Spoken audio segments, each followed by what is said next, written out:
Pour moi, celui qui se sent vieux, c'est celui qui, quand il se réveille le matin, a l'impression que sa journée est déjà finie. Bien vieillir, c'est avant tout un état d'esprit. Rester jeune, c'est avant tout un état d'esprit. Et c'est accepter qu'il puisse y avoir des choses nouvelles qui rentrent dans notre vie. Dans la vie, on puisse parfois avoir des drames et qu'avec un état d'esprit et un état de mouvement du corps, ces drames, on peut apprendre à y rebondir, on peut apprendre à continuer à vivre, on peut apprendre à adapter.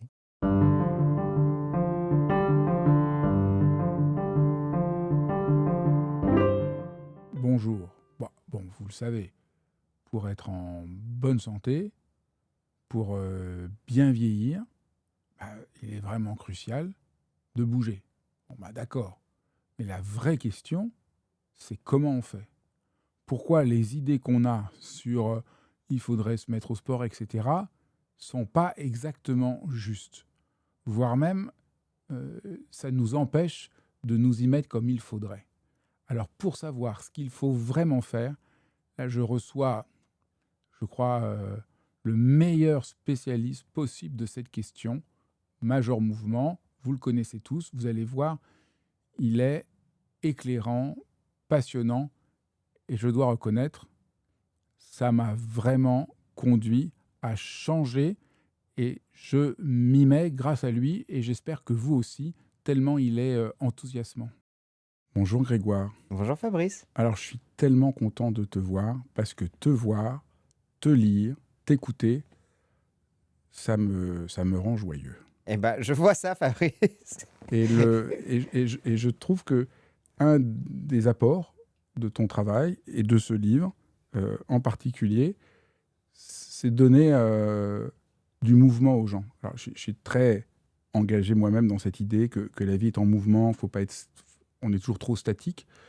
Mais j'ai l'impression que ton livre, les 8 piliers pour rester jeune, c'est dire aux gens, ne croyez pas cette ankylose que vous avez dans votre esprit que, au fond, vous êtes condamné. On a des problèmes, on a des douleurs, et j'ai l'impression que souvent, on finit par croire, ben voilà, il n'y a rien à faire. Et ton livre, avec tellement de joie, d'enthousiasme, de précision, nous montre que c'est possible. Est-ce que c'est vrai? Alors, merci, c'est très bien résumé. Tout à l'heure, juste avant qu'on se filme, tu m'as dit « Je me sens plus en forme aujourd'hui qu'à mes 20 ou à mes 30 ans. » Et c'est ce que je souhaite à beaucoup, beaucoup de gens. Est-ce que tu te rappelles, toi, quand tu as eu un cap, un changement où tu dis « Tiens, là, aujourd'hui, je me sens plus en forme qu'à 20 ans ou à 30 ans. » Non, c'est plein de petits pas. C'est pas une chose. C'est comprendre déjà son alimentation, déjà comprendre ce qui vraiment est bon pour nous. Voilà, c'était moi qui devais t'interroger, Oui, hein, mais mais tant en pis. fait, j'ai envie de rebondir parce que tu m'as fait ça, tu m'en as parlé juste avant. Je me suis dit, tu sais, c'est ça que je souhaite aux gens. C'est donner des outils aux gens, ces petits pas que tu évoques, pour que les gens comprennent, qu'il n'est jamais trop tard, que on peut avoir parfois beaucoup d'idées reçues qui ont parfois même été véhiculées par des professionnels de santé et qui nous enferment.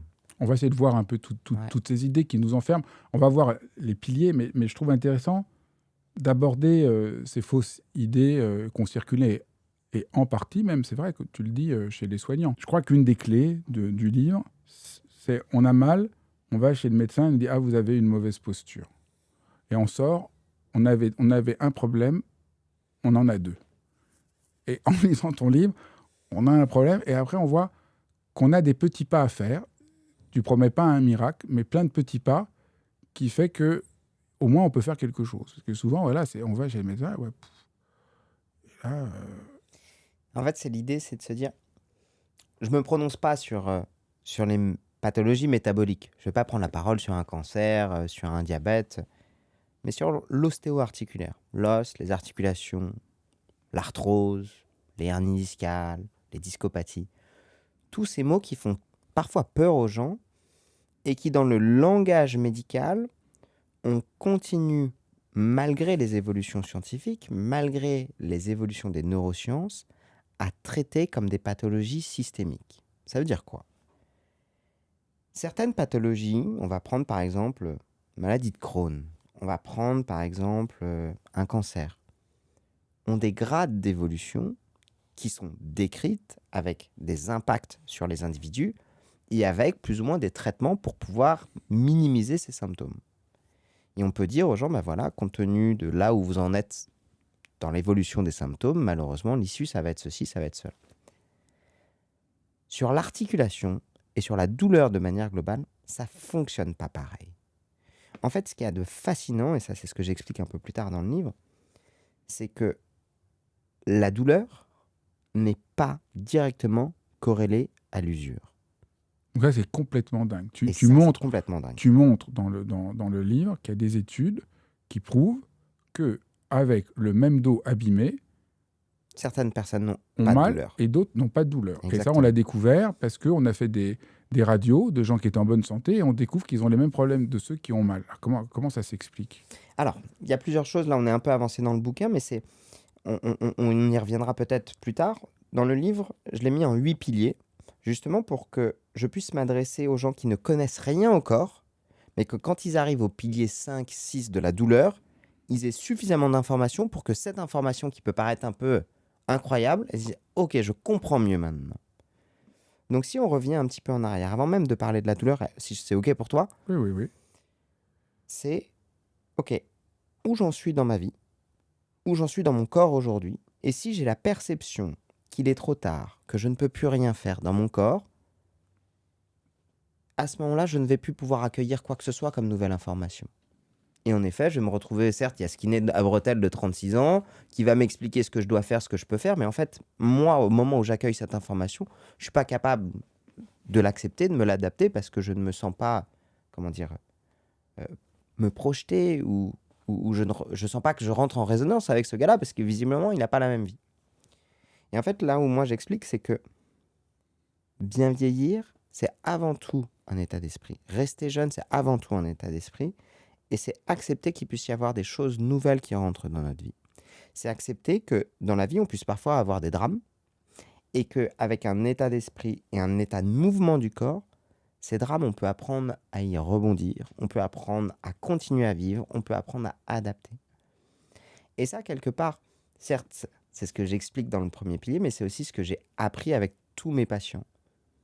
J'ai vu des patients de tout âge et j'ai vu des patients avec des âges avancés.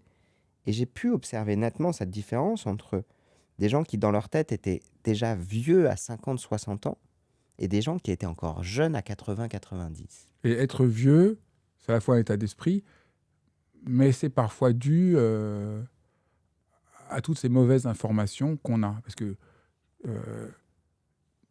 quand on ne connaît pas, on vous annonce que vous avez de l'arthrose, bah, vous avez l'impression que le ciel vous tombe sur la tête, que c'est fini, que vous ne pourrez plus courir. En fait, quand ton livre ne cesse de montrer, c'est pas parce qu'on vous dit que vous avez de l'arthrose que vous ne pouvez plus courir. Mais tant de gens pensent... Voilà. Donc, au fond, le mouvement du livre, c'est rien n'est foutu. Et alors, le premier pilier, c'est les petits pas. Exactement. C'est quoi? C'est quoi les petits pas? C'est quoi ce premier pilier? Donc ce premier pilier, c'est accepter qu'on puisse changer d'état d'esprit sur le vieillissement du corps et sur l'usure du corps. À la fois sur comment est-ce que je peux ressentir mon corps et comment est-ce que je peux commencer à bouger petit à petit, non pas pour changer mon âge biologique, mais pour changer mon âge ressenti. Ensuite, dans ces petits piliers, je mets une liste dans le livre des 21 choses qui font de vous un super humain. J'exagère et j'ai pris volontairement cette phrase super humain. Et juste après, je mets un disclaimer en disant mon but du jeu, c'est pas du tout de vous faire en sorte que vous fassiez les 21 habitudes. C'est de vous dire regardez cette liste, ça vous donne 21 pistes différentes que vous pourriez explorer pour faire un pas. Et à chaque fois, moi j'aime imaginer mes conseils comme un grand magasin de vêtements. Et de dire j'ai toutes les tailles, j'ai toutes les couleurs. Ça, c'est bien. Venez, essayez. Et si jamais mon conseil ne vous plaît pas, c'est pas parce qu'il est pas bien, c'est qu'il est pas bien pour vous à l'instant T. Mais peut-être qu'il sera bon pour vous dans 10 ans, ou peut-être qu'il sera bon pour votre frère, pour votre cousin, ainsi de suite. Et c'est sortir de ce concept très vertical de la santé et du bien-être en disant faites ceci, c'est comme ça qu'il faut faire. Mais plutôt d'un côté très déculpabilisant en disant ça, c'est les grandes tendances de l'année, en 2024, voilà comment on s'habille. Si jamais vous voulez utiliser ça, est-ce que ça vous plaît, est-ce que ça vous plaît pas? Alors concrètement, pour répondre à ta question, dans ces 21 petits pas, on peut retrouver des choses qui peuvent paraître banales. Certaines vont beaucoup te parler. La méditation. Ok, avez-vous essayé de méditer? Et si vous avez essayé de méditer, est-ce que vous arrivez à être régulier dans la pratique de votre méditation? Est-ce que vous avez essayé de passer 3 jours sans écran? Rien, que dalle. Est-ce que vous avez essayé de dormir 8 heures par nuit pendant 10 jours? Est-ce que vous avez essayé, ça je sais que ça va pas te parler, de faire une séance de sport à haute intensité? Si. À haute intensité, Fabrice. Est-ce que vous avez essayé de diminuer votre apport en clope et ou en alcool? Une fois de plus, tu vois, c'est de la suggestion. Parce que si on regarde dans chaque point de détail, qu'est-ce qui va se passer? Ça, c'est ce que j'explique un peu plus dans le livre. Commencez par juste les envisager. Juste les envisager. Et au fur et à mesure du livre, je vais rentrer dans les détails de pourquoi est-ce que la méditation est si importante. La méditation, toi, tu es particulièrement pratiquant. J'ai envie de dire, j'allais dire le mot prêcher, mais c'est pas ce que tu fais. Tu prêches pas la méditation, tu la vis la méditation. Quand on est à côté de Fabrice Midal, on a envie de méditer, on a envie d'apprendre à méditer, on a envie de dire aux gens comment méditer, tellement tu nous fais vivre et tu nous fais voyager. Et bien en fait, du côté des neurosciences, qu'est-ce qui se passe dans ces moments-là? Et ben, si on regarde les cerveaux des gens, on voit qu'il y a des nouvelles connexions qui se créent. Et c'est là où ça fait écho avec ce que je t'ai dit de la douleur au début. Si d'un côté, certaines personnes n'ont pas mal au dos, alors qu'elles ont un dos qui n'est pas en bon état, est-ce qu'il ne se passe pas autre chose au niveau de leur cerveau? Pourquoi faire tout ça va faire que je me sente plus jeune? Sur ce qui fait qu'on se sent plus vieux, c'est... J'ai cette définition. Pour moi, celui qui se sent vieux, c'est celui qui, quand il se réveille le matin, a l'impression que sa journée est déjà finie. Donc ce qui est vraiment frappant, c'est que même si ton travail c'est d'être kiné, tu lis toujours ensemble le corps, les émotions, l'esprit, l'attitude, l'alimentation. Tu as vraiment une vision très entière. Ton propos, c'est pas seulement il faut bouger, même si tu donnes beaucoup de conseils pour bouger, mais c'est pas bouger pour bouger de manière mécanique. Et ça, je dois dire que j'ai une réticence sur la manière dont les gens parlent généralement d'exercice physique, parce que je trouve toujours c'est mécanique. Il faut bouger son corps comme si c'était une machine pour être en forme.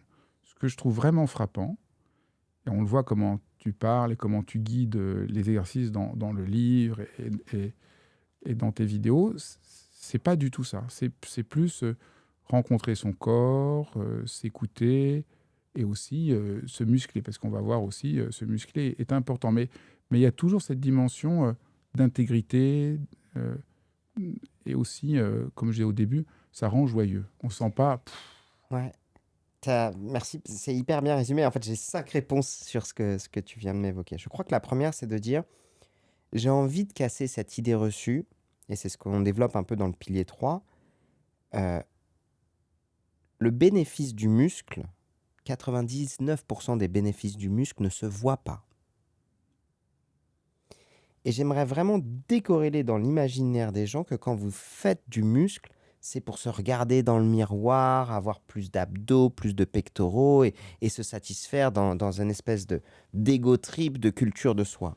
Bien sûr qu'il peut y avoir ça, comme dans chaque domaine, il y a toujours des excès en tout. Mais aujourd'hui, moi en tant que kiné, d'un point de vue de la santé publique, c'est ce que j'évoque dans le pilier 2, la masse musculaire. Et quand je parle de masse musculaire, je parle une fois de pas plus d'abdos. Je parle de quelle quantité de masse de muscle tu as dans ton corps. La masse musculaire est directement corrélée à la qualité de vie et à l'espérance de vie. Donc là, on voit bien le lien avec le fait d'être jeune. Avec le fait d'être jeune. Mais être pour jeune, faire très simple. pour rester jeune, il faut avoir du muscle. Pour rester jeune, il faut avoir du muscle. Pour faire très très simple. Ma grand-mère a 83 ans. D'accord? C'est un exemple comme un autre. Il y en a plein des exemples. Aujourd'hui, elle va à vélo pour pouvoir aller au marché. Elle habite à Noirmoutier, s'acheter ses langoustines. Techniquement, bien sûr qu'il faut un sens de l'orientation, il faut avoir toute sa tête, il faut avoir l'équilibre, il faut avoir une masse musculaire pour passer par-dessus la selle. Le changement de paradigme que je propose, C'est si pendant longtemps, quelqu'un de 83 ans, on lui disait « Oula, attention mamie, fais surtout gaffe quand tu prends ton vélo, parce que si tu te casses la gueule, tu vas te blesser. » Là où moi je dis « Surtout pas. Tant que ma grand-mère est capable de faire du vélo, elle maintient son sens de l'équilibre, elle maintient sa plasticité cérébrale, la capacité de notre cerveau à continuer à apprendre dans son positionnement dans l'espace, dans son équilibre, dans l'organisation de faire les choses. Et toutes ces choses-là luttent contre quoi? La dégénérescence mentale, Alzheimer, Parkinson, syndrome dépressif. L'autre chose, c'est que chaque fois qu'elle est sur son vélo, elle travaille son cœur, ça lutte contre les cardiopathies, et elle travaille sa masse musculaire. Qui suis-je? Moi ou les entités C'est médicales? très important ce que tu dis, parce que par peur, les gens finissent par empêcher les gens. Alors c'est marrant, parce qu'en parlant que tu parles de ça, je parle aux personnes âgées. Moi, j'ai beaucoup travaillé sur les enfants, et alors c'est vraiment frappant. La première génération d'enfants qui ne jouent pas dans la nature, qui ne montent pas aux arbres, qui sont enfermés dans les villes, qui sont devant leurs écrans, et on voit le même truc. Beaucoup de parents un peu débordés et inquiets que les enfants se blessent, préfèrent que leurs enfants soient dans leur chambre, plutôt que monter un arbre, peut-être risquer de tomber, se faire mal. Donc il n'y a aucun risque, mais du coup, les conséquences sont tout à fait lourdes, et on a beaucoup étudié les conséquences absolument dramatiques sur le développement des enfants. Parce que monter aux arbres, c'est exactement pareil que ce que tu dis sur ta grand-mère. Monter aux arbres pour un enfant, c'est aussi développer sa capacité cognitive, apprendre à se relier, à se repérer dans l'espace. Donc ça avait énormément de vertus dont on voit les conséquences physiques, psychologiques, de développement. Donc je trouve le lien très, très fort. Est-ce que tu permets que j'aille du coup Oui, plus oui. loin? Au contraire. Maintenant, je vais me faire l'avocat du diable. On va dire, oui, mais moi, je vais pas là. Ma grand-mère, mon grand-père, mon père, moi-même, je n'ai déjà plus la capacité d'aller sur le vélo. Si je vais sur le vélo, je vais me casser la gueule et je vais me péter. D'accord. C'est pas ce que je dis. Je dis pas tout le monde sur le vélo. Je dis, en fonction de vos capacités, entretenez vos capacités. Et gardez en tête que l'entretien de vos capacités, c'est ce qui va vous permettre de durer. Aujourd'hui, mon job en tant que kiné, que je fais déjà depuis 14 ans, d'aller à domicile, parfois, ça va juste d'aller chercher une mamie et lui faire juste son aller-retour jusqu'à la salle de bain, parce que c'est la seule chose qu'elle soit capable de faire. Et quand je la rassois sur son lit, elle est essoufflée. L'entretien de l'activité physique, une fois de plus, c'est l'entretien de l'autonomie, c'est l'entretien de la vie. Et la question que j'invite à tout un chacun de se poser, et une fois de plus, je n'ai que 37 ans, mais j'ai vu beaucoup de personnes sur leur lit, dans leur dernier souffle. La question qu'on doit se poser, c'est est-ce que je veux vivre jusqu'à 95 ans, où mes 10 dernières années, c'est certes ni sur un vélo, mais au fond d'un lit pour éviter de me péter le col du fémur, ou est-ce que c'est prendre le risque, à 83 ans, à 80 ans, de continuer à bouger, quitte à prendre le risque de me péter la jambe, mais protéger mon cœur, protéger mes poumons, protéger mon cerveau. Et je crois que c'est la question individuelle. Et vraiment, une fois de plus, je suis un magasin de vêtements, et c'est libre à chacun de choisir. Personnellement, je pense que je préfère vivre en ayant un léger risque de chute, mais prendre le risque de vivre, plutôt que d'éviter à tout prix la chute et de ne pas vivre. Maintenant, ne me faites pas dire ce que je n'ai pas dit, ça ne veut pas dire de ne pas avoir de sécurité. Dans mon livre, je donne des routines à faire sur chaise, avec plein de sécurité, des routines d'équilibre à faire entre les murs et une porte. Donc vraiment, c'est comprendre quelles sont mes capacités. Si je ne suis pas seul capable d'évaluer mes capacités, je peux me faire aider, kiné, enseignant à part, psychologue, mais garder en tête que le mouvement, quel qu'il soit, ces petits pas, ce vélo, ce porter du poids, on en verra peut-être plus tard, sera bénéfique pour les années qui vous restent. Alors c'est d'autant plus important qu'on sait aujourd'hui que toutes les études montrent on vit longtemps, mais on vit de plus en plus mal. Donc toutes les études montrent que donc la question du vieillissement en bonne santé est vraiment une question Centrale. brûlante aujourd'hui, puisque beaucoup de gens vivent vieux, mais dans des très mauvaises conditions. Et c'est malheureusement une patate chaude parce qu'il y a une invisibilisation totale. Je dirais pas forcément de la fin de vie, parce que parfois la fin de vie, on pense que c'est les 12 derniers mois, mais des dernières années. Tu sais, aujourd'hui, je pense qu'il n'y a pas une seule personne qui regarde ces vidéos qui n'a pas vécu un proche, un parent, un oncle, une tante, qui a vécu ces derniers jours chez lui et on se dit, ok, qui s'en occupe, qui lui amène à manger. Mais ça, c'est quelque chose qu'on ne voit pas, c'est quelque chose dont on ne parle pas. Pourtant, c'est la vie de chacun d'entre nous. J'ai perdu récemment, il y a 6 mois, mon ancien beau-père, il est, il est mort d'un cancer très rapide à 72 ans. À partir du moment où il s'est senti décliner, ça ne collait pas avec l'image qu'il avait de lui-même et il s'est laissé mourir en l'espace de 3 semaines. Je sais, pour l'avoir connu, que c'était la fin qu'il voulait. C'était un vrai aventurier comme tu peux l'imaginer. C'était un vrai voileux. Dès qu'il a eu sa retraite, il a passé son temps sur un bateau à vivre. Je t'ai dit 72, je crois que c'était 76, excuse-moi. La question des derniers jours, des dernières années, c'est ce que j'explique dans le premier chapitre, il est nécessaire de se poser la question, comment est-ce que je veux la vivre? Tu as évoqué les enfants dès le départ. Comment est-ce que je veux que mon enfant vive? Est-ce que je veux qu'il vive complètement protégé? Et ça veut dire, ok, pas de sortie dehors, pas de jeu dans les arbres, jamais de blessures et ainsi de suite. Il sera bien protégé. Mais quelle vie est-ce qu'il va vivre? Je pense que tout à chacun devrait se poser la question, mes dernières années, comment je veux les vivre? Mais c'est des fois plus que les dernières années, parce qu'aujourd'hui, Ah, ça peut être 20 ans, hein. on voit que l'état de santé des gens est mauvaise. Pourquoi? Alors, non, pourquoi ces dernières années, enfin ces 20 dernières années, des fois, pourquoi il y a ce problème? Donc, il y a un problème sur l'alimentation, et un problème, c'est que les gens bougent absolument pas assez. Hein, je crois, 95% des Français ne Ils bougent sont pas trop assez. sédentaires, ouais. Sur le pourquoi, je crois que c'est notre société qui tend à ça. Notre société, en ce moment, je suis en train de réécouter et de lire Pierre Rabhi. Il prend ce mot-là que j'aime beaucoup, d'imposture de notre société. Et je me retrouve beaucoup dans ces mots-là. C'est quoi l'imposture de notre société? Dans cette société dans laquelle on nous chemine directement depuis l'école jusqu'au travail, sur quelque chose de très tracé. Il prend cette métaphore des boîtes. Je ne sais pas si tu l'avais entendue. Tu la connais? Et Toi, raconte-la, pour ceux qui ne la je ne connaissent sais pas pas. si je l'ai exactement en tête, mais il dit on commence, on est au lycée, on est dans des bahuts. Puis après, on va prendre notre caisse pour aller au travail. Nos travail, on appelle ça dans des boîtes. Et on finit dans la dernière boîte euh, dans laquelle on va tous finir. Je suis désolé si je paraphrase un petit peu ces mots, mais je l'ai écouté il y a 15 jours et ça m'a frappé parce que, tu sais, en ce moment, ça fait 3 semaines que je suis comment dire, En train de présenter ton en livre. train de présenter mon livre dans les médias. Et on me pose toujours la même question, à savoir, on est trop sédentaire, pourquoi? Qu'est-ce qu'on peut faire? Je déplore en fait le fait que on se soit autant coupé de ce que notre corps peut nous apporter. Enfin, en lisant ton livre, moi, je peux donner la réponse. Ah bah vas-y. On est trop sédentaire parce qu'on t'a pas lu. On est trop sédentaire parce qu'on a l'idée que ce qu'on doit faire est complètement abstrait. Qu'on n'a pas assez décomposé et vu que ça peut être simple, que ça peut être amusant, et comprendre le fonctionnement. Parce que voilà, dans le livre, c'est très détaillé. C'est pas juste bouger pour bouger, se fatiguer, voilà, ou faire du sport. C'est découvrir la souplesse du corps, découvrir les muscles du corps.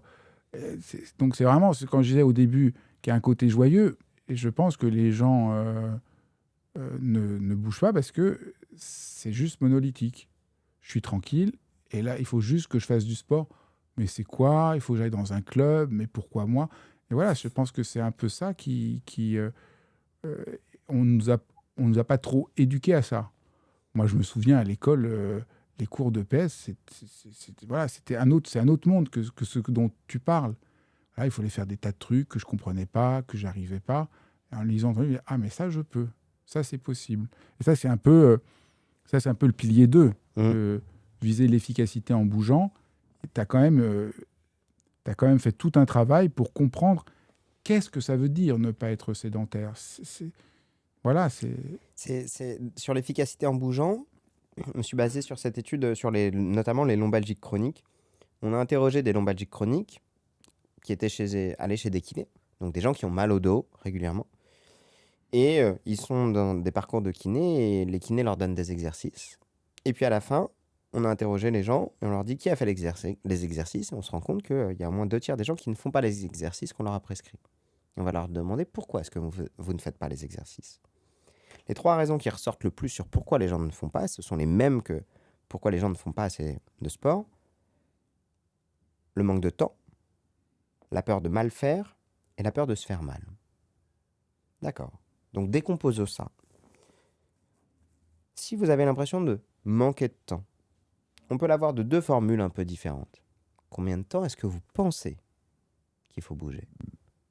De 2, je suis sûr que déjà dans votre journée, vous bougez alors que vous ne savez même pas que ça active votre compteur de mouvement. Quand on parle de lutte contre la sédentarité, on va apporter ça de manière très très simple. La lutte contre la sédentarité, ça se lutte contre du mouvement. On va imaginer comme un compte en banque. 0 minute de mouvement, 0 € sur le compte en banque. Comment est-ce que tu peux mettre des pièces dans ton compte en banque? En te brossant les dents, c'est du mouvement. En montant un étage, c'est du mouvement. En t'asseyant et en te levant 10 fois, c'est du mouvement. Là où c'est génial, c'est qu'en fait, ça, les mouvements de l'activité quotidienne, ça rentre. Mes mains qui bougent, ça rentre. Toi qui bouges ta tête comme ça rentre. Et donc c'est ça qu'il faut apprendre à faire.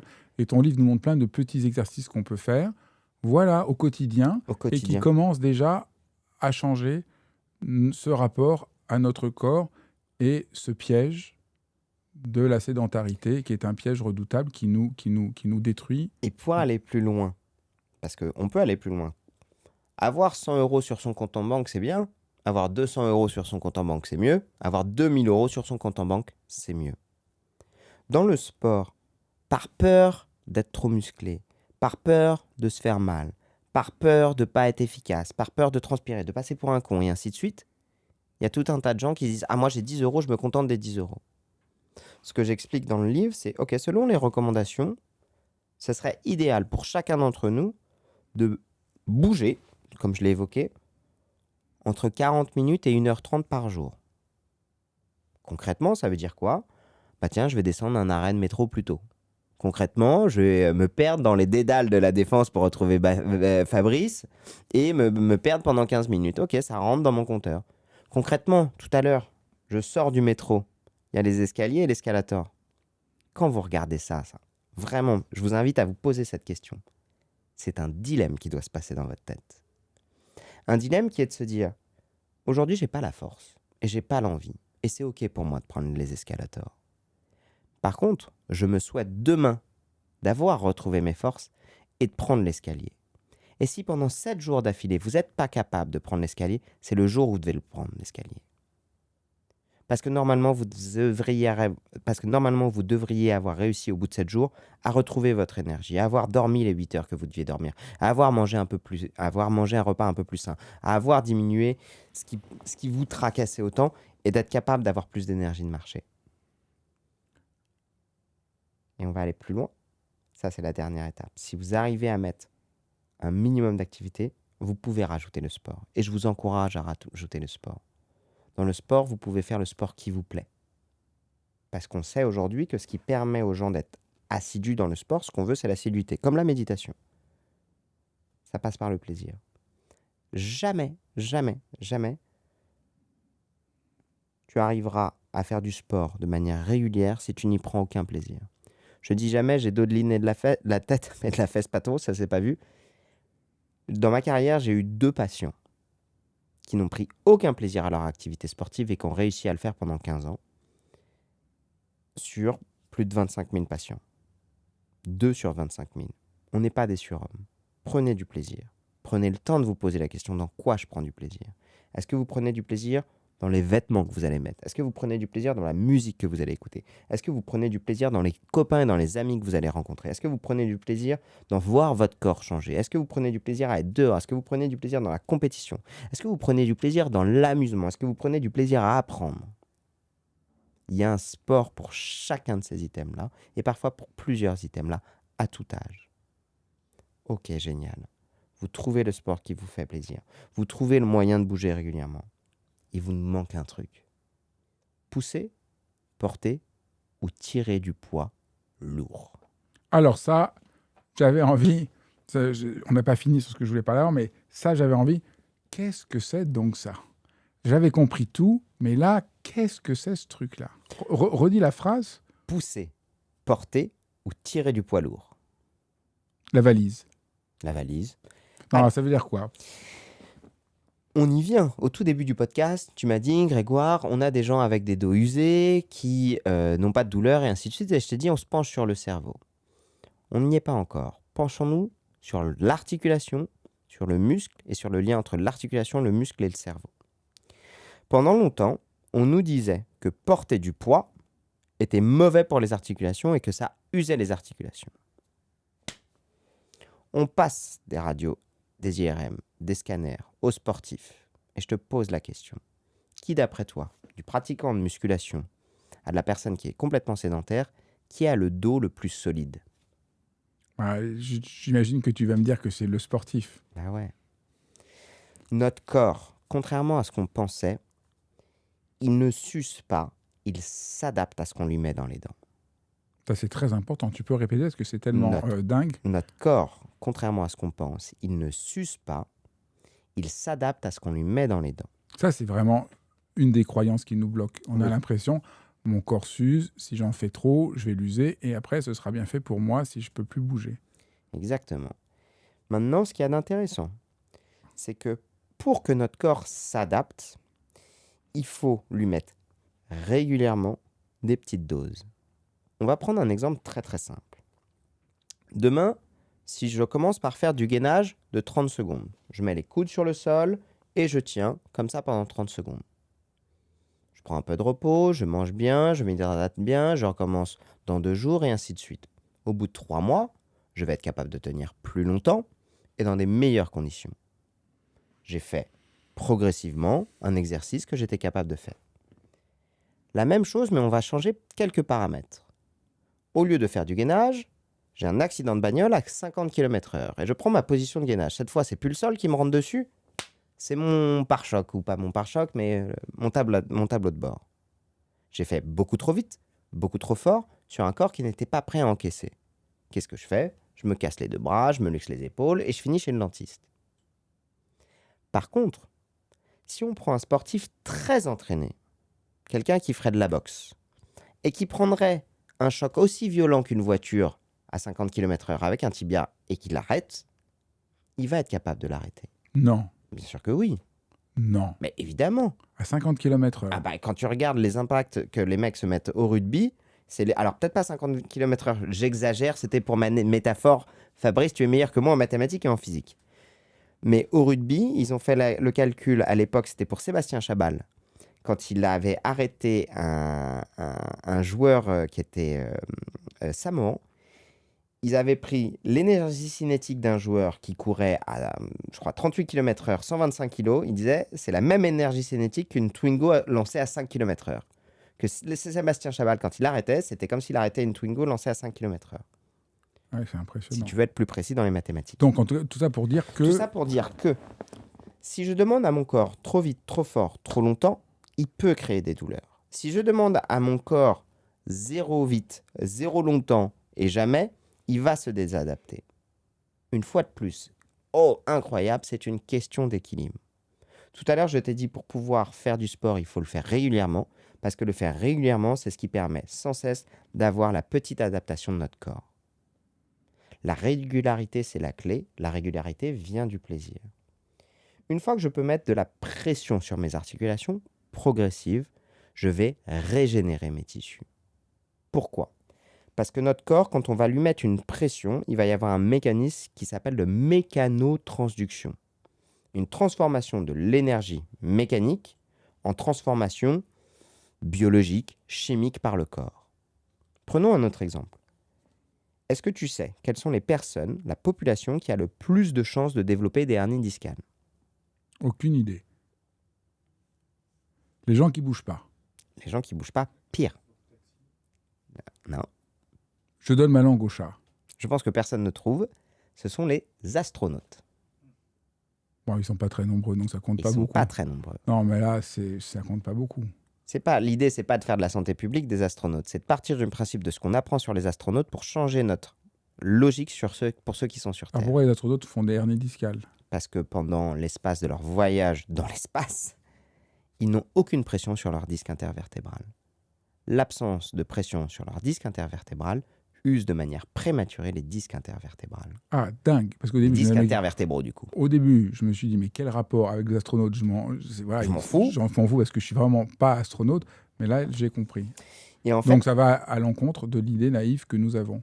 Le fait de ne pas bouger et de ne pas user notre dos est cause à chaque des problèmes. mouvement, ce mécanisme de mécanotransduction fait de pression, décompression, va permettre du renouvellement dans les différents liquides qui composent notre corps, du renouvellement de notre cartilage, de l'environnement de nos os, de nos tendons et de nos muscles. Ça change absolument tout. Dans une logique avant, on disait « Vous avez mal, arrêtez le sport ». Ma réponse aujourd'hui, et c'est ça que j'explique dans le bouquin, « Vous avez mal, dosons et adaptons l'effort ». C'est plus du tout la même logique. Ça aussi, c'est très important parce qu'on a vraiment pendant longtemps, donc là il y a une responsabilité aussi des kinés et de la médecine. Pendant longtemps, on avait mal au dos. Moi, j'ai connu ça. Alors, Ne bougez plus. comme dans énormément de domaines, on apprend de nos erreurs passées. Donc la question de la responsabilité, je crois, Je ne vais pas du tout pour oui, condamner personne, mais c'est juste un changement très profond de compréhension que nous avons. Voilà, on a vraiment changé et on sait aujourd'hui, quand on a mal, il faut continuer de bouger, peut-être autrement, peut-être en 2 ans, mais c'est important de continuer à bouger. alors ça c'était plutôt ce que j'expliquais dans le 9e livre, dans le vers, il y a douleur et douleur. Pour faire simple, si tu as une fracture ouverte, c'est pas le moment de bouger. Par contre, si ton corps a cicatrisé, qu'il n'a pas subi de fracture, ce que j'évoque dans le premier livre, les drapeaux rouges, qu'il est quand même nécessaire d'éluder, ton corps, s'il a des douleurs de manière chronique, rhumatismale, le mouvement fait beaucoup plus partie de la solution que du problème. Maintenant, une fois de plus, et c'est ce que j'explique dans ce livre-là, ne me faites pas dire ce que je n'ai pas dit. Il y a certains moments où dans notre vie, on peut avoir des crises d'arthrite. D'accord? Et on va comparer ça à la météo. Est-ce que demain, quand il y a un ouragan, c'est le moment où je vais aller faire une sortie en bateau? Non. Bonne réponse. Quand est-ce que je vais faire ma sortie en bateau? Quand le temps le permet. Est-ce que parce qu'une fois dans ma vie, il y a eu un ouragan, je ne vais plus jamais utiliser mon bateau? Non plus. Donc dans le livre, j'écris textuellement, si en ce moment vous vous retrouvez avec une articulation très douloureuse, le matin au réveil, qui est gonflée et qui vous fait mal, ok, vous êtes en train de subir à ce moment-là un ouragan articulaire. Dans ce moment-là, vous allez faire ceci, cela, et ainsi de suite. Mobilité douce, que j'explique dans le livre, automassage, étirement. Mais en dehors... C'est quand même des choses à faire avec le corps. Étirement... Oui et oui. Donc sans arrêt, il faut apprendre à comprendre notre corps et nous apprendre. Tu dis même que le bouger, c'est le meilleur médicament gratuit. Alors, je vais finir ma métaphore et Oui. après je vais aller dans ce que tu évoques. À l'inverse, quand on est dans une période plutôt de calme, c'est là où il faut favoriser cette adaptation. Et cette adaptation, elle passe, pour finir, en effet, sur le port de charge. Ah oui, on n'a pas fini sur le port de charge. Oui. On en était à le tissu s'adapte. Maintenant, le corps s'adapte, il peut prendre plus ou moins de temps. Et en effet, plus on vieillit, plus il prend du temps pour s'adapter. Il s'adapte très bien quand on est jeune. Quand on vieillit, il prend plus de temps pour s'adapter. Là où ça change tout, c'est que de mettre du poids, et notamment du poids lourd sur une articulation, ça permet certes à l'articulation de s'adapter, ça permet certes au muscle de s'adapter. Un muscle fort protège une articulation. Mais ça permet surtout un truc qui est absolument dingue, c'est que notre articulation, comme je l'ai évoqué au départ, elle n'est pas seulement douloureuse parce qu'elle est usée, elle est douloureuse, et ça on en parlera juste après sur la douleur parce que c'est un passage qui est hyper important, elle est douloureuse parce que le système nerveux central de la douleur ne traite pas bien l'information. On le verra juste après. Quand on travaille la force, pousser, tirer ou porter quelque chose de lourd, il y a littéralement une reprogrammation, non seulement de l'articulation, mais aussi du cerveau par rapport à l'intensité de ce qu'on met sur une articulation. Concrètement, ça veut dire quoi porter quelque chose de lourd? Voilà. Pour porter quelque chose de lourd, et c'est ce que j'explique dans le livre, une fois de plus, gardez cette métaphore de la banque. Là, je vous parle d'un truc où vous mettez 10 euros sur votre compte en banque et au bout d'une semaine, il y a 1000 euros qui tombent. On est sur un très, très bon investissement. Le travail de force est de loin le meilleur investissement. C'est pas le seul que vous puissiez faire. Les étirements est un bon investissement. Le travail contre l'élastique est un bon investissement. Le travail cardio est un bon investissement. La méditation est un bon investissement. Le yoga est un bon investissement. Mais l'investissement aujourd'hui qui manque à tous les Français, c'est celui de la force. Bien. Travaillez la force une fois par semaine, à haute intensité. Vous pouvez soit vous acheter des haltères, soit aller dans une salle de sport et vous faire encadrer pour y aller progressivement. Y aller progressivement, c'est qu'au départ, vous allez prendre votre poids. Je pèse en ce moment 65 kilos. Je suis débutant. Je vais commencer, par exemple, à prendre une barre. D'accord ? Et je vais la mettre à vide. Donc, c'est des barres olympiques, une barre d'haltérophilie. Au départ, je ne vais pas savoir comment me positionner, je ne vais pas savoir comment la mettre ou quoi que ce soit. Et puis, je vais commencer à la soulever. Et je vais faire ça 15 fois. Je m'arrête 2 Elle pèse minutes. combien? Une barre, les barres pèsent entre 10 et 20 kilos. Là, qu'est-ce que je fais? Rien. Soulever une barre de 15 à 20 kilos, ça représente, allez, pour la plupart des gens, entre 10 et 20% de leur poids de corps. C'est là où j'allais y venir.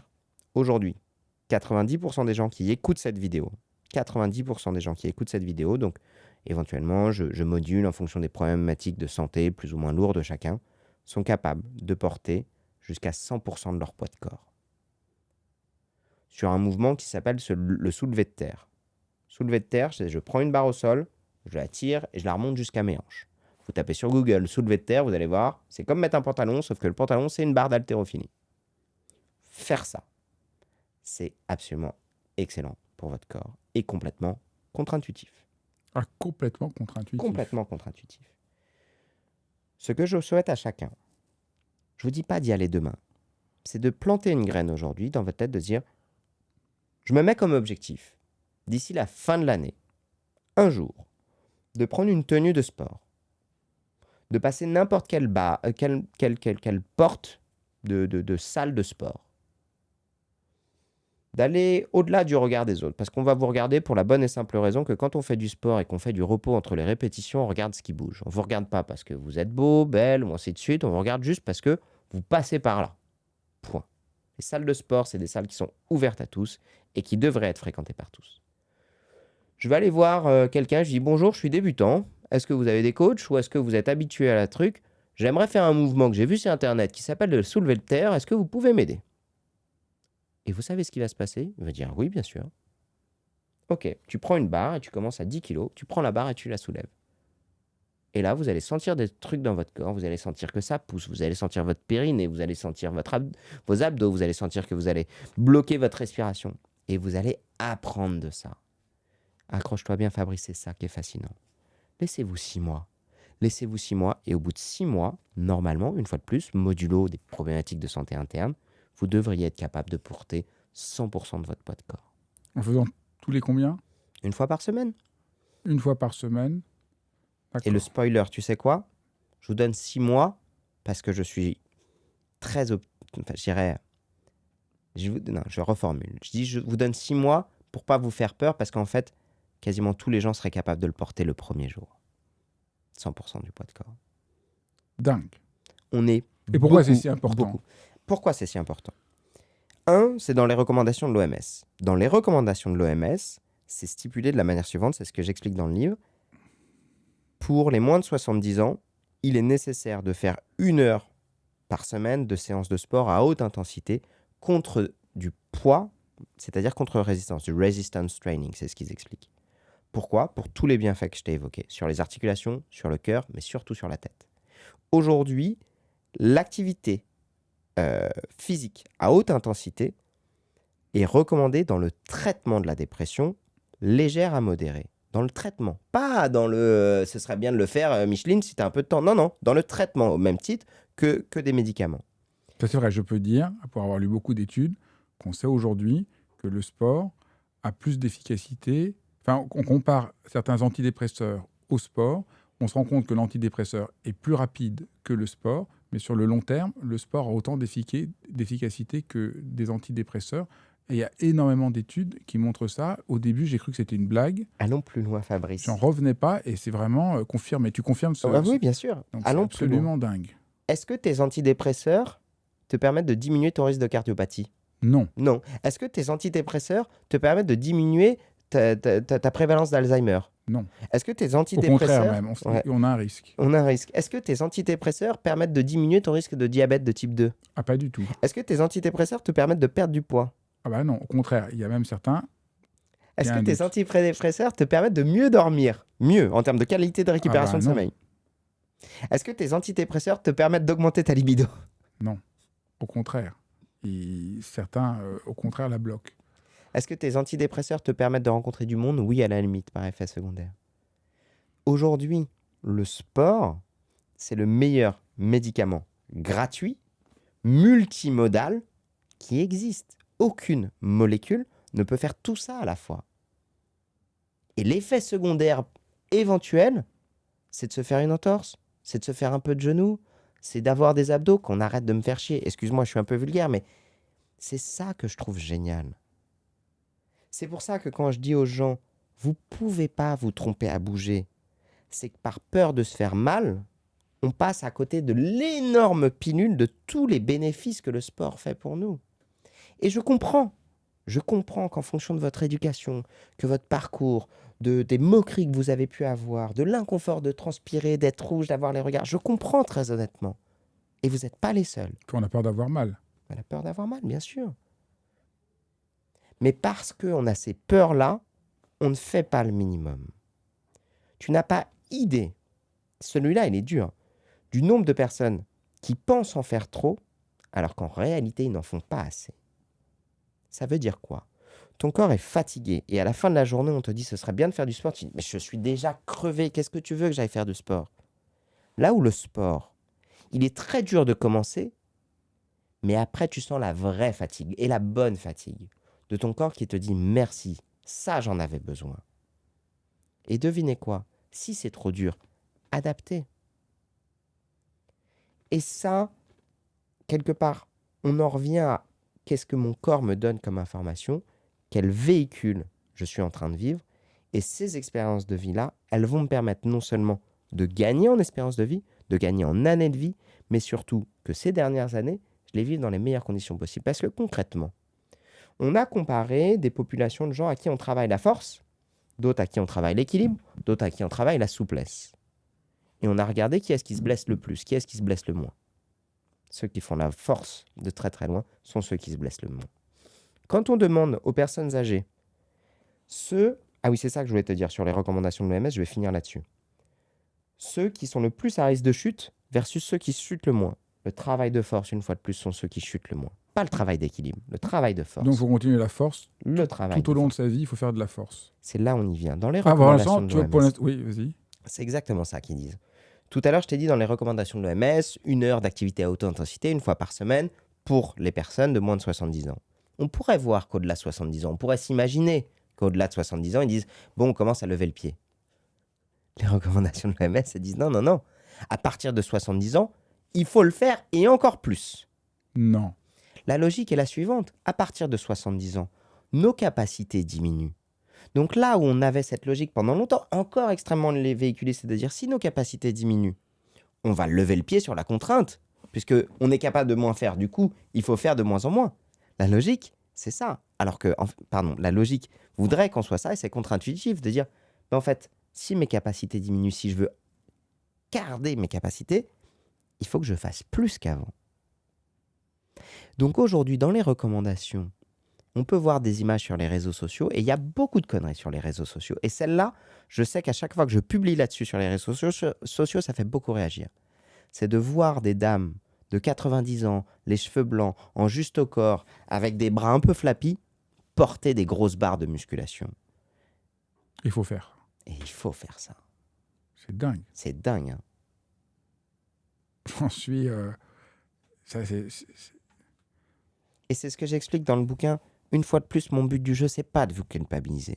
C'est de vous dire, vous êtes rentré dans mon magasin de vêtements et j'ai un étage. Et à l'étage, j'ai plein de vêtements et qui sont super bien, qui sont hyper à la mode, qui sont hyper tendance. C'est les tout nouveaux et ils cartonnent. Mais c'est OK pour moi. Si aujourd'hui vous n'êtes pas prêt et que vous voulez juste acheter les mêmes vêtements que vous avez achetés depuis 20 ans, c'est OK pour moi.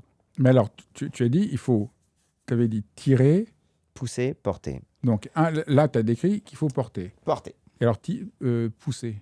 Pousser, bah, au lieu de... Tu peux faire du développé couché, tu peux faire des pompes, tu peux faire tout un tas de mouvements qui les sont pompes, ça rentre dans le poids. Ça va dépendre, en fait. Ce qu'il y a d'intéressant, c'est qu'est-ce qui fait qu'on sait qu'on travaille la force. Oui, c'est ça ma question. Pour faire très simple, ce qui fait que vous travaillez la force, c'est que vous n'êtes pas capable de faire 8 à 12 répétitions. C'est-à-dire qu'on arrive à ce qu'on appelle l'échec musculaire dans un nombre de répétitions en dessous de 8 à 12. Ça veut dire quoi? Demain, vous essayez de faire des pompes et vous êtes capable d'en faire qu'une seule. Vous êtes en train de travailler la force. Pas très longtemps. C'est pour ça que tu dis tout le temps le long du livre, allez jusqu'au moment où vous pouvez plus. Tant que vous n'allez pas jusqu'au moment où vous pouvez plus, c'est pas tout à fait ça. Et que le nombre de... C'est le seul petit moment, je disais que tout rend joyeux, c'est le seul petit moment où j'ai fait gloops. Ce qu'il y a d'intéressant, c'est qu'en fonction du nombre de répétitions auxquelles tu arrives à l'échec, tu ne travailles pas exactement les mêmes composantes. Pour faire très simple. On va parler d'un mouvement que tout le monde est capable de faire pour que vous l'ayez en tête. Assis, debout. C'est un mouvement qu'on appelle le squat. Sauf qu'on va changer un tout petit paramètre parce que là, globalement, je pense que les gens qui nous écoutent sont tous capables de faire entre 10 et 30, 40, 50 mouvements assis debout. On va changer un petit paramètre, c'est que je vais te mettre un poids de 20 kg dans les bras. Et là, je te demande de faire du assis debout. Là, Fabrice, je pense que assis debout avec 20 kg dans les bras, tu es capable de le faire 6 à 8 fois. C'est-à-dire que la 8e, ton cul sera dans la chaise, tu essaies de te lever, tu n'arrives plus à te lever. Tu es arrivé à l'échec musculaire. Ce qui t'a fait défaut, c'est pas tes muscles, c'est pas ton cœur, c'est ton cerveau. C'est la connexion entre ton cerveau et tes muscles. Là, ton cerveau, il lui a demandé beaucoup trop d'énergie, il n'est plus capable d'envoyer autant d'influx pour pouvoir continuer à travailler. Je change un seul paramètre. Je ne te mets plus 20 kg, cette fois je vais te mettre 5 kg. Et là, tu es capable de m'en faire 40 à 60. Quelque part, si tu es capable de m'en faire 40 à 60, tu es capable d'en faire 61, 62, 63. Tes cuisses vont te brûler, tu vas avoir le cœur qui va palpiter, les poumons. C'est pas ton cerveau là qui t'arrête. Ce sont tes muscles et ton cœur. Donc en fonction de quand on arrive à l'échec musculaire, on ne travaille pas exactement la même chose. Il vaut mieux le deuxième échec musculaire que le premier. Il vaut mieux le premier, celui de la au force. Cerveau celui au cerveau. Ah, pourquoi? Parce que notre cerveau, il a besoin d'arriver à l'échec pour avoir ce côté un peu reboot et reprogrammation du cerveau. Ah. C'est bien d'avoir les deux. Le cardio, c'est nécessaire d'avoir du cardio, c'est bien de travailler la force. Aujourd'hui, j'ai pas de doute sur le fait que les gens travaillent facilement le cardio. Moi, ce que je veux, c'est les amener vers les deux. Travailler le cerveau, travailler le cardio. Travailler l'échec musculaire dans un nombre de répétitions qui soit relativement court et travailler l'effort qui fait qu'au bout d'un moment, je m'arrêterai bien. C'est bon pour le cœur. Très bon pour le cœur. Alors, on n'a pas fini avec une question qui était la question du début, que on voit un dos de quelqu'un qui est abîmé, il y en a un qui a mal et l'autre qui a pas mal. Et moi, je trouvais au début que c'était... Je voulais parler sur le début parce que je trouvais ça montre que tout n'est pas foutu, ça montre qu'on peut faire quelque chose, ça donne un peu d'espoir par rapport à toute une ambiance qu'on a l'impression que quand on vieillit, c'est la catastrophe, on doit chaque année renoncer à ce qu'on peut faire et c'est inévitable. Et au fond, ton livre, c'est non, c'est pas du tout inévitable, c'est pas parce qu'on vieillit qu'on ne peut plus rien faire. Exactement. Mais il y a plus que ça, c'est ça que tu veux expliquer. Exactement. En fait, dans mon livre, c'est pour ça tu l'as très bien évoqué au départ, mais je voulais le traiter à la fin, parce que comme dans mon livre, c'est un cheminement. C'est vraiment prendre les gens par la main, les inviter à découvrir cet univers-là pour qu'ils puissent se l'approprier, qu'ils puissent une fois de plus se dire, tiens, dans ces conseils, ça j'aime bien, ça j'aime pas. Je prends celui que j'aime bien, je rejette celui que j'aime pas et c'est OK pour moi. On en arrive à ça sur la douleur.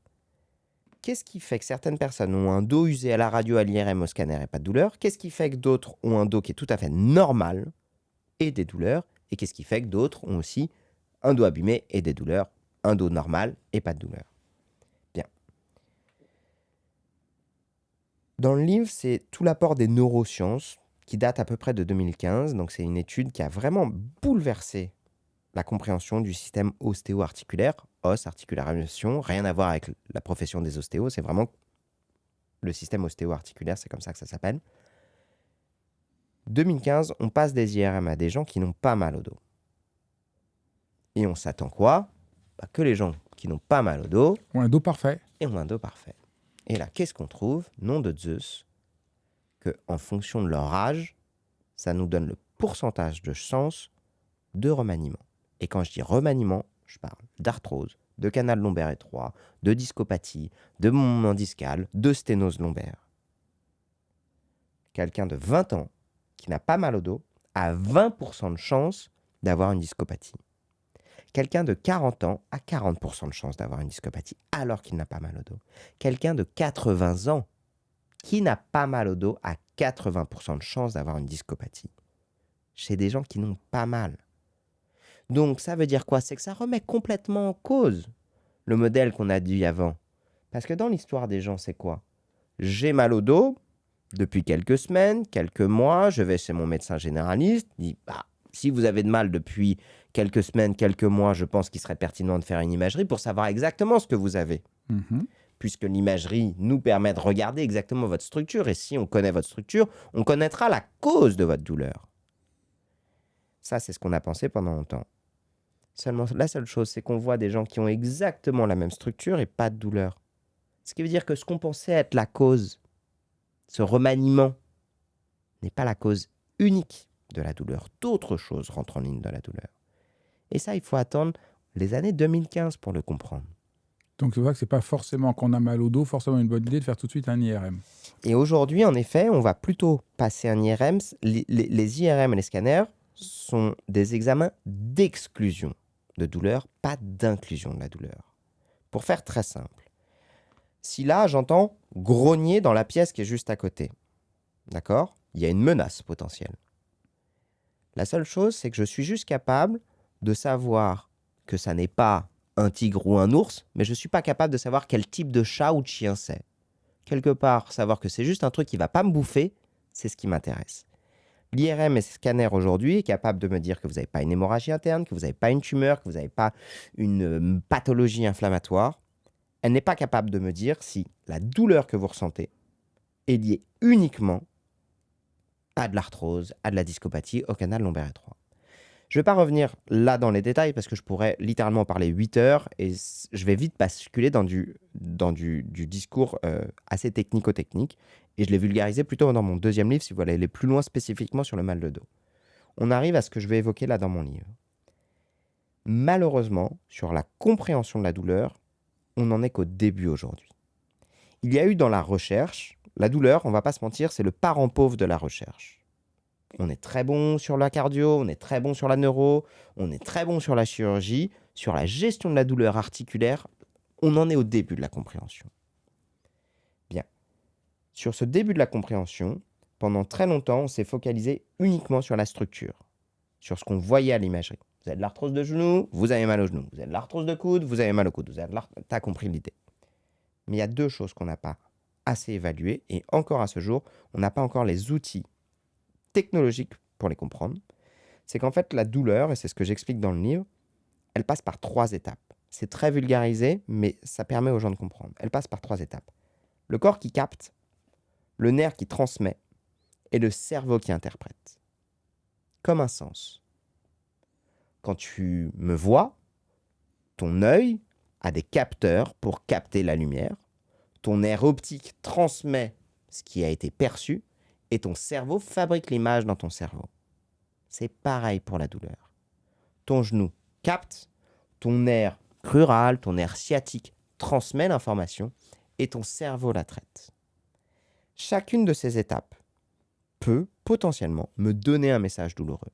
Si tu te fais une entorse de genou, tu tombes sur le genou, ton cerveau capte qu'il y a eu des lésions au niveau des tissus. Pardon, j'ai dit ton cerveau, excuse-moi. Ton organe genou, cartilage, os, capte qu'il y a eu des dégâts et va envoyer ce message au niveau du cerveau. Si jamais tu irrites une structure nerveuse, ta sciatique, ton nerf crural ou ta névralgie cervico-brachiale, donc tous les paquets vasculo-nerveux du bras. Une fois de plus, tout ça, je l'ai traité dans mon 2e livre. Ça peut faire mal. Et enfin, le cerveau traite le message douloureux. On a des radios IRM scanners pour voir ce qu'ils captent. Il y a pour les nerfs des ENMG, des électroneuromyogrammes, qui permettent d'évaluer la qualité de la conduction du nerf. Malheureusement, le nerf, il a 2 fonctions. Motrice, permet de bouger. Sensitif, permet de sentir. Un EMG permet de calculer la qualité motrice, mais pas la qualité sensitive, à savoir la douleur. Donc si vous passez un ENMG, et que vous avez une douleur sur un nerf, et qu'on vous dit c'est négatif, ça veut juste dire qu'il bouge bien, mais on n'est pas capable d'évaluer s'il fait mal.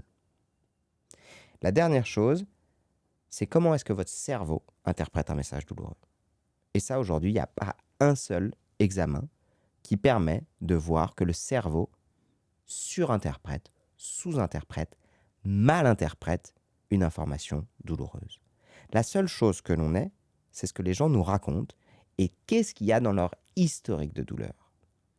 Ce que j'explique dans le livre, c'est qu'en fait, en fonction de certains paramètres de vie, de notre passé, de notre présent ou de nos projections dans le futur, notre cerveau ne va pas interpréter un message douloureux de la même façon.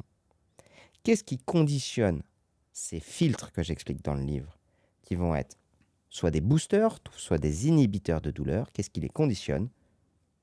À la fois nos antécédents, comment on a réussi à rebondir après nos antécédents, qu'ils soient physiques, émotionnels ou sociaux.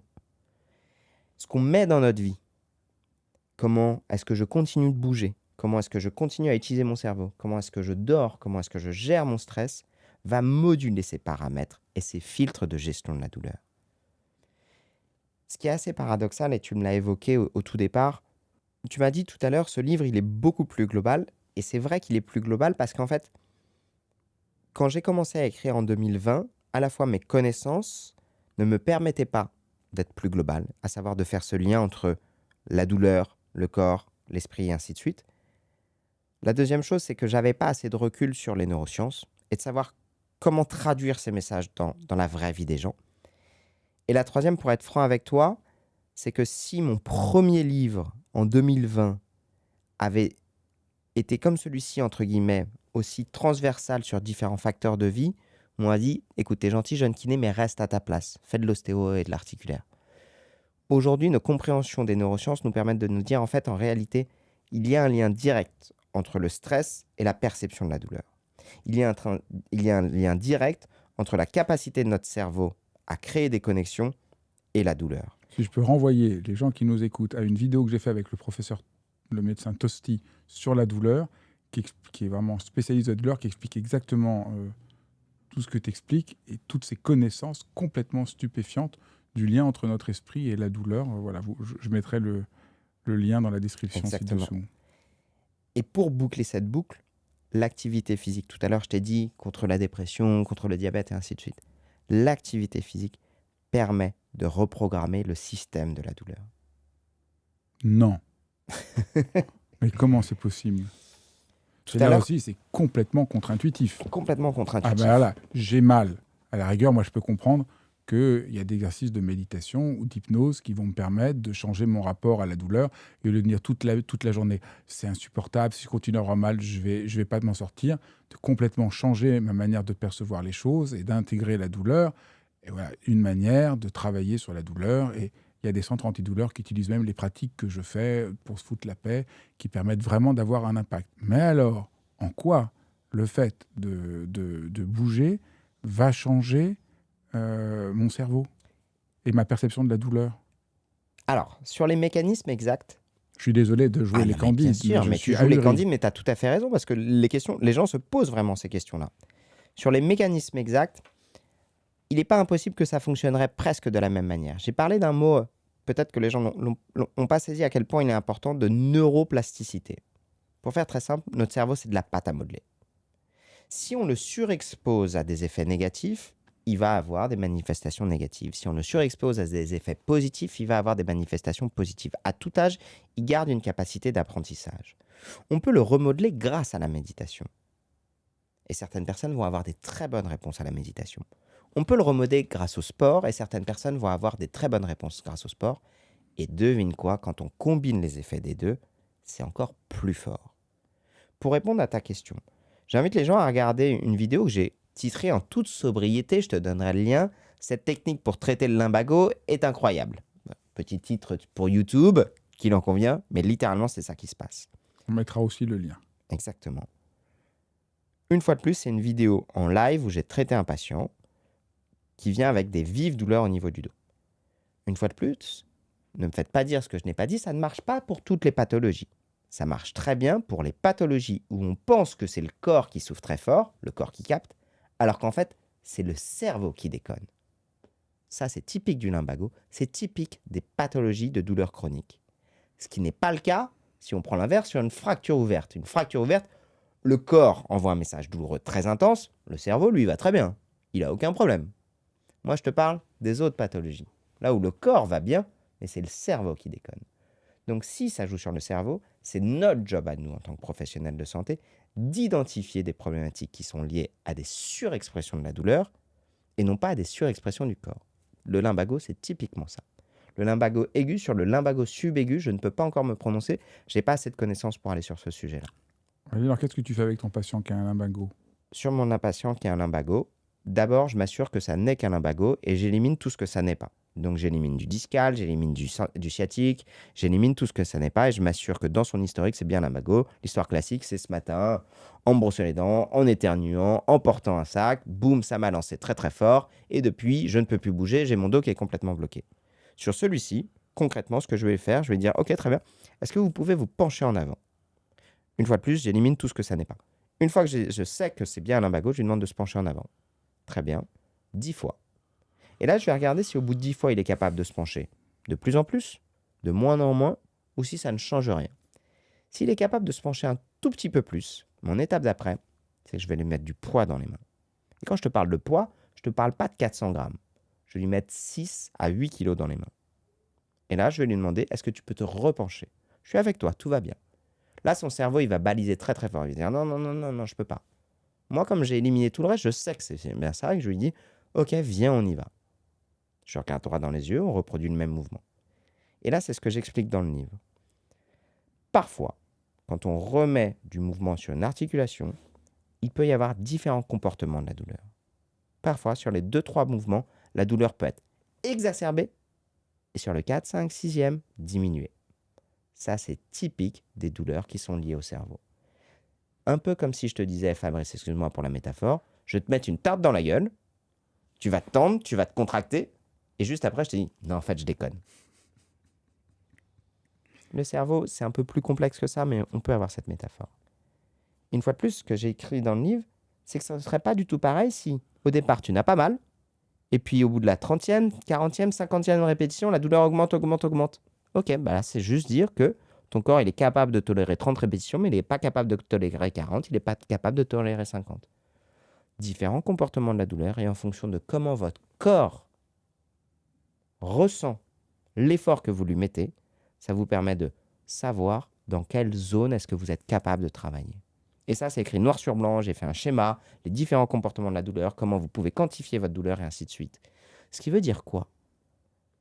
Quand je vous ai dit au tout départ, face à une douleur où pendant longtemps on dit « vous avez mal, arrêtez de bouger », moi je dis « vous avez mal, on adapte », moi je vous donne plein de tailles de vêtements, je vous donne plein d'exercices différents, vous prenez les exercices qui vous font plaisir, mais maintenant je vous donne différentes tailles et je vous dis qu'est-ce que vous ressentez? Dans quoi vous vous sentez à l'aise et confortable? Bah devinez quoi? Quand vous vous sentez à l'aise et confortable, c'est probablement ce qu'il y a de meilleur pour vous et on va aller en ce sens. Si jamais c'est légèrement inconfortable, c'est ok pour moi et on va continuer un peu, voir si avec les quelques jours ça va mieux se passer. Si jamais ça fait mal, non, là on arrête et c'est pas la bonne direction. Ce que je donne dans ce bouquin, c'est littéralement un moyen d'apprendre à comprendre son corps, mais à reconstruire étape par étape pour pouvoir se le réapproprier, quel que soit votre âge. C'est pour ça que moi, ça me fait assez rire quand on regarde le bouquin Je peux, Bien sûr. et qu'on dit « Ah, c'est sympa, il y a des photos, il y a des mouvements », et de juste dire derrière, en fait, c'est un mode d'emploi. Et c'est ça qui m'a fait plaisir, c'est que quand tu m'as dit des petits pas, c'est ça, c'est des petits pas de mode d'emploi. Monter un meuble Ikea, c'est facile quand on regarde la photo. C'est plus compliqué si on décide de suivre les étapes les unes après les autres. Mon Lio, c'est construire les étapes les unes après les autres, de faire le lien entre votre situation, votre ressenti et comment vous allez pouvoir vous en sortir grâce à plein d'outils, dont l'un que je mets le plus en avant qui reste le mouvement. Ah, merci Grégoire, il est vraiment génial, non, cet homme. Merci Fabrice. Merci beaucoup d'avoir suivi cet épisode. N'hésitez pas à vous abonner à la chaîne, de me faire part de tous vos commentaires. J'ai tellement plaisir à vous lire. Et si vous écoutez ce dialogue en podcast, surtout, s'il vous plaît, mettez-moi les 5 étoiles qui permettent d'être mieux référencés et de permettre à plein de gens de découvrir la chaîne. À bientôt.